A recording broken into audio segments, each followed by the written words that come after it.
É uma organização que já tem 25 anos, portanto, que está agora a atingir a maioridade, digamos assim, e que é uma organização que trabalha a questão do desenvolvimento, não é? Que vamos falar mais à frente,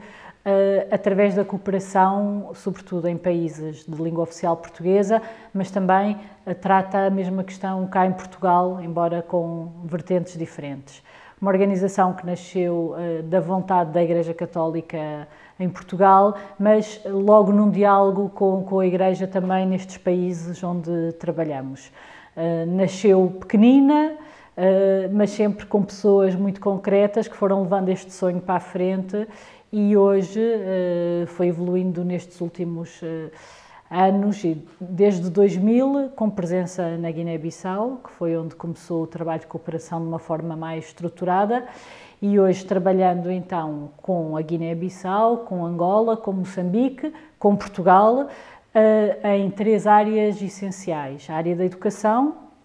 a área da capacitação, ou seja, de reforçar as competências das organizações, e a área da saúde. São as 3 áreas com que temos trabalhado, sempre nesta lógica de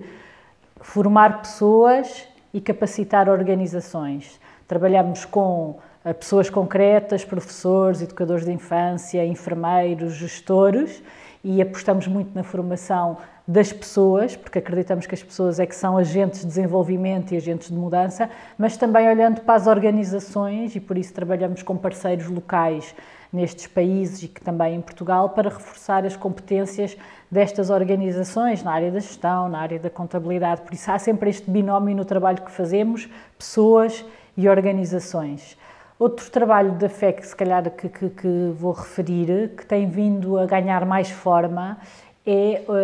por um lado, há questões sociais muito concretas que estamos a trabalhar, não é? Como eu referi atrás, educação, saúde, mas estas questões não podem estar desarticuladas das políticas que os próprios governos levam avante sobre estas áreas. E então temos vindo a reforçar também o nosso trabalho no que chamamos advocacia social, ou seja, o que é que isto quer dizer na prática? Tentar influenciar decisores políticos, mas também económicos, sociais, religiosos, para uma maior justiça social, influenciar políticas para que sejam mais justas, influenciar decisores económicos para que na atuação económica que tenham em conta aqueles que muitas vezes estão na periferia, e vamos fazendo este trabalho ligado ao trabalho concreto que fazemos. Por exemplo, na Guiné-Bissau temos muito trabalho na área da educação. Então, não interessa mudar a escola se depois a política relativa à escola for num sentido contrário, não é? Vamos fazer ilhas que depois não têm a capacidade de chegar mais longe. Então, o que fazemos é um trabalho na escola, mas ao mesmo tempo com o Ministério, para influenciar as políticas do Ministério para a área da educação. Este é um exemplo, mas depois há outras áreas em que estamos a fazer o mesmo, quer na Europa, quer depois nos países. Cá interessa-nos muito influenciar as políticas que saem da União Europeia sobre a área da cooperação. E aí trabalhamos com uma rede, porque hoje em dia sabemos que sozinhos não vamos fazer nada de especial, nem vamos chegar longe. Então trabalhamos com uma rede que é a CITSE, que junta organizações não governamentais da Europa para influenciar também as políticas europeias da área da cooperação. A questão do desenvolvimento é uma questão que tem estado muito em discussão na FEC, e por isso a primeira resposta que eu diria é que a nossa própria visão sobre o desenvolvimento está sempre em evolução e está sempre em debate interno com os nossos parceiros, ou seja, nós muitas vezes voltamos à nossa missão, e na nossa missão nós dizemos que queremos promover o desenvolvimento humano integral através do diálogo e da cooperação com comunidades, com pessoas, com organizações, com igrejas. Por isso, o nosso conceito de desenvolvimento está ligado à pessoa, a pessoa enquanto agente de mudança, mas está ligado a uma lógica de desenvolvimento integral, ou seja, para nós desenvolvimento não é sinónimo de crescimento económico. Muitas vezes há esta confusão e muitas vezes pensa-se que por haver crescimento económico vai haver desenvolvimento. Nós não acreditamos que uma coisa é sinónimo da outra. Por isso, voltando à nossa missão, nós olhamos para o desenvolvimento de uma forma abrangente, de uma forma integrada, em que a pessoa é central para o desenvolvimento. Mas nós próprios temos vindo a evoluir no nosso pensamento. E recentemente a encíclica do Papa Francisco sobre cuidar a casa comum, de facto, obrigou-nos a desafiar-nos a nós próprios sobre como é que vemos o desenvolvimento, porque a Terra e o planeta são tão centrais como a pessoa, cruzam-se, não é? Nós não podemos desenvolver a pessoa esquecendo-se que esta pessoa vive num planeta e no ecossistema e na natureza, e por isso nós hoje olhamos para o desenvolvimento ainda de uma forma mais abrangente, ou seja, a pessoa continua presente e continua a ser o centro da transformação e da mudança, mas integrada nesta casa comum que é o planeta Terra, na sociedade, e não de uma forma individualista, ou seja, é muito importante para nós na lógica do desenvolvimento a noção da comunidade, quer aquela próxima, de território, mas também da aldeia global. Isto tem sido muito importante também para o trabalho que fazemos em Portugal, ou seja, deixarmos de pensar uma organização que lá fora faz trabalho social e cá dentro faz trabalho de educação. Hoje em dia, para nós, esse tipo de discurso já não faz muito sentido, ou seja, as duas coisas cruzam-se. O trabalho não é nem só educativo, nem só social. Quando falamos de desenvolvimento, temos que olhar para as pessoas com quem estamos a trabalhar, ver o que é que são as prioridades das pessoas e depois construir o desenvolvimento em conjunto. E por isso o trabalho que estamos a fazer em Portugal hoje em dia também já não é só um trabalho dentro da sala de aula, nas escolas, com as crianças, mas é um trabalho que faz isso, mas também que trabalha com a comunidade. E aí tanto trabalhamos com idosos, como com agricultores, como com jovens, como com crianças.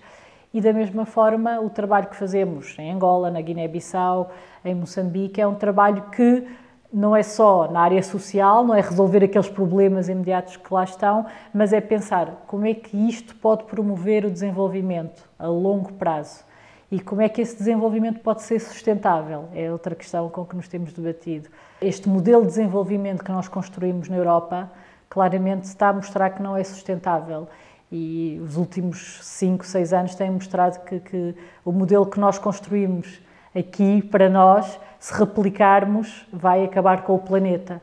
E por isso é todo um trabalho de repensar o que é que pomos por detrás da palavra desenvolvimento, não pensarmos a palavra desenvolvimento, como eu dizia há pouco, como um crescimento, ou seja, se formos todos mais ricos, então as coisas vão correr melhor, mas perceber que, ao contrário, é preciso uma melhor distribuição da riqueza, é preciso, se calhar, pensarmos outros modelos de produção que são diferentes destes que estamos a utilizar e voltarmos a lógicas de modelos de desenvolvimento local mais ancorados na realidade dos territórios e não ancorados numa lógica só de lucro. Outra questão que temos falado muito na FEC, que cruza com o desenvolvimento, é a questão da transformação social, ou seja, como é que a transformação social que pode acontecer ao nível individual, mas ao nível sobretudo coletivo, pode conduzir a mais ou a menos desenvolvimento. E também é uma evolução que temos vindo a fazer, que é pensar que mais do que organizações que são especialistas em projetos de cooperação e que pensam projetos com os parceiros, depois implementam, avaliam e passam a outro projeto, é podermos trabalhar numa lógica mais de transformação social, ou seja, como é que dentro da sociedade pode-se gerar correntes, ondas, movimentos de transformação social que de facto garantam essa tal sustentabilidade dos processos. Muitas vezes os projetos têm uma duração curta e têm um ciclo, nós chamamos sempre o ciclo do projeto, e às vezes é difícil perceber quando o projeto fecha o que é que vai para lá do projeto, o que é que de facto fica para lá do projeto. E por isso interessa perceber como é que os projetos são catalisadores de transformação social. Aí eu acho que também estamos a fazer um caminho e acho que não era muito claro para nós no passado como é que a comunicação, ou seja, estávamos numa visão mais tradicional da comunicação institucional, de dar a conhecer a FEC, e também fomos crescendo e evoluindo na forma de pensar e de ver a comunicação como uma parte central do trabalho e como nem sequer não ser uma ferramenta ao serviço de, mas ser parte integrante do trabalho e entrarmos numa lógica de a comunicação para o desenvolvimento, em que, por exemplo, quando pensamos um trabalho com os parceiros ou um projeto, voltamos à lógica dos projetos, não ver a comunicação como uma camada de verniz que se põe em cima do projeto para fazer folhetos ou para fazer roll-ups, mas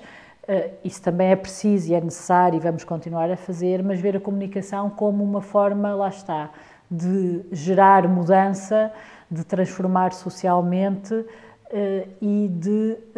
comunicar para a mudança, comunicar. Nós próprios precisamos dessa comunicação, não é? Em termos de trabalho, em termos de motivação, em termos de chegarmos mais longe e, de facto, a comunicação para o desenvolvimento pode ser catalisadora, volta a esta lógica de transformação. Por exemplo, dando um exemplo concreto, estamos a trabalhar nos direitos da criança na Guiné-Bissau. O trabalho que fazemos tem estas várias componentes. Tem trabalho concreto com crianças que estão institucionalizadas e com quem trabalhamos em organizações, com as AMAs, com as pessoas que tratam das crianças, com as crianças. Tem uma componente de advocacia, de tentar que a legislação, por exemplo, para estas crianças esteja mais formalizada, de trabalhar com o Ministério da Família na Guiné-Bissau, e tem uma parte de comunicação forte para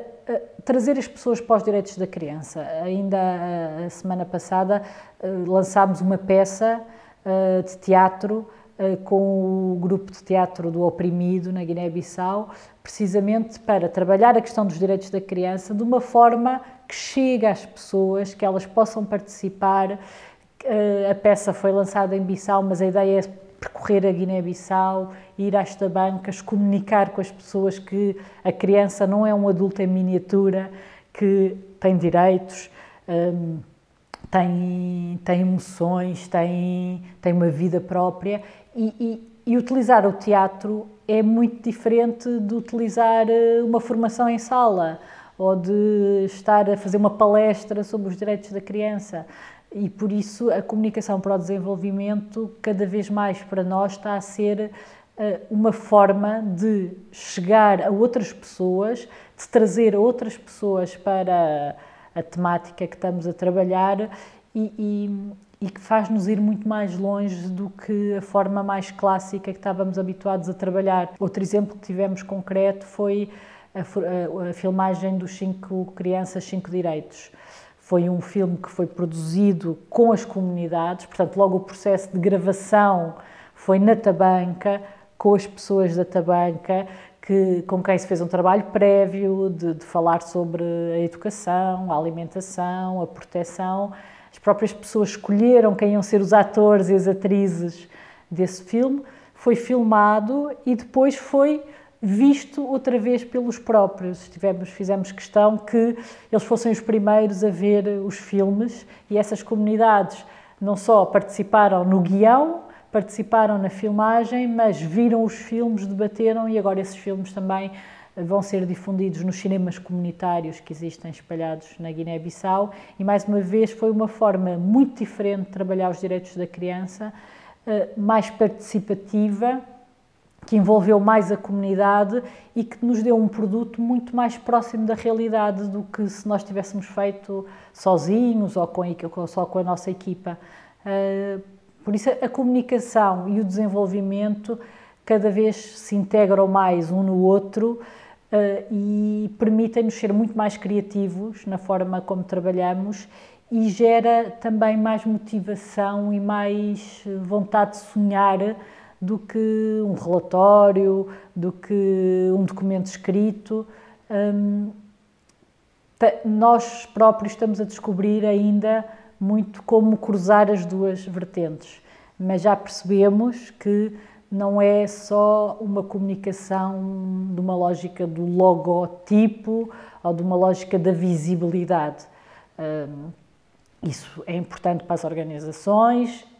Vamos continuar também a ter essa comunicação institucional que é importante para nós, mas comunicação e desenvolvimento é outra coisa. e é esse caminho que estamos a fazer e que estamos também a descobrir nós próprios.